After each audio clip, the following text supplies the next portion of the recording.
Hey guys, আসসালামু আলাইকুম। তো আজকে আমি চলে আসছি নতুন একটা রেসিপি নিয়ে। রেসিপির নাম হচ্ছে চিকেন ফ্রাই। তো এখানে আমরা চিকেন ফ্রাই করার জন্য কিছুটা লেগ পিস আর থাই পিসের মাংস নিয়ে নিচ্ছি। তো এখানে আমরা মশলা বেটে নিয়েছি, আদা, রসুন, জিরা, গরম মশলা, পেঁয়াজ, কাঁচামরিচ, শুকনো মরিচ। তো এখানে আমার বোন মাংসগুলোকে কেচে নিচ্ছে। তো এখানে আমার বোন বাটা মশলা দিয়ে দিচ্ছে। তো এখানে আমার বোন হলুদের গুঁড়ো, স্বাদ মতো লবণ আর সরষের তেল দিয়ে সুন্দর করে ম্যারিনেট করে নিচ্ছে। তো এখানে কেচে রাখা মাংসগুলোকে সুন্দর করে মেখে নিতে হবে, কারণ মাংসটার ভিতরে যেন মশলাগুলো ঢুকে। এখানে আমার বোন সস আর লেবু রস দিয়ে দিচ্ছে। তো এখানে আমার বোন ম্যারিনেট করে 1 ঘন্টা রেস্টে রেখেছে। তো মাংসটার কালারটা কিন্তু খুব সুন্দর আসছে। আমরা তেল দিয়ে দিচ্ছি, তেলটা গরম হয়ে গেলে মাংসগুলো দিয়ে দেবো। তো এখানে আমরা সব মাংসগুলো একসাথেই দিয়ে দেবো। এখানে আমার মেজো বোন রান্না করতেছিল, বাট আমি ভিডিও করতেছিলাম। তো জেসমিন জাহান হচ্ছে আমার প্রথম চ্যানেল। তোমরা সবাই please like, comment, share, subscribe করে দিও।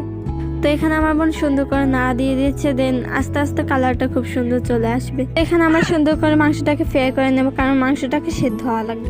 এখানে আমাদের চিকেনটা হয়ে গিয়েছে। আমাদের চিকেন ফ্রাই ফাইনাল লুক। তো আজকের মতো টাটা, আল্লাহ হাফেজ।